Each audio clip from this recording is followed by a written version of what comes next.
We all know that Ray had great energy and enthusiasm. He's a really exuberant guy.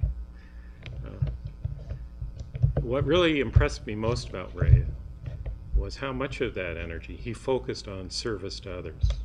I think you're right. We're going to hear that today. His efforts ranged from the very public, his service, for example, in the academic senate, his appearance every year as a marshal at commencement ceremonies, to the more behind-the-scenes service that he did every day mentoring students. I don't know if any of you ever noticed this, but Ray could talk. And he loved to work with students. Ray had this disarming, straightforward, down-to-earth way of talking with students that put them at ease and got them to open up to him about their struggles. His knack for building easy rapport with students could be seen in, for example, his great popularity as an advisor to student clubs, or his really very high approval ratings in classroom surveys. Students responded very well to him, I think, for a couple reasons. One, he was a very open person. His personality was just so open to others. And students could tell that he cared about them as individuals. They weren't just students in a class or students in a program. He cared about them as individual people. And he was always interested in what issues they were dealing with in their day-to-day lives.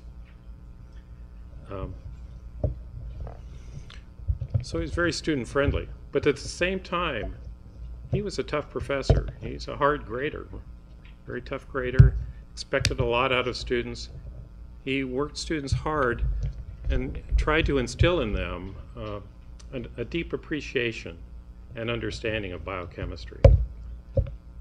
And it didn't hurt at all if they picked up that stuff on cholesterol metabolism too.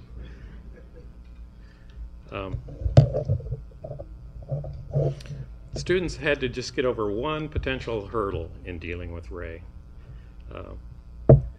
The meek and the quiet among the student body had to get over any initial misunderstanding they might have that loud meant angry.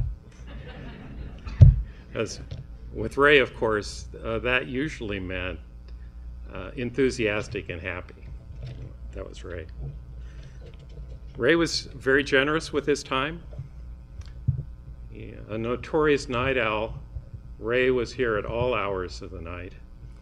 And of course, long after the rest of us faculty went home, he would be there interacting with his research students, but not just his. He'd stop by and see the students in my lab and Jamil's lab and Robert's lab, dispensing advice and encouragement, or just checking in to see how they're doing.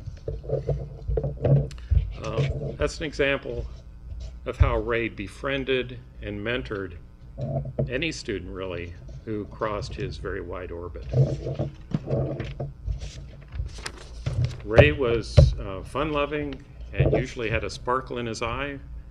When you met him in the day, said hi, he was very outgoing and fun-loving guy. While he could be a demanding taskmaster in the classroom, he could also be that guy leading the charge with the super soaker at the summer potlucks. And if the students ever got close to beating the faculty team at our volleyball games, Ray would strategically remind the opposition precisely who was going to be grading their exams the next week.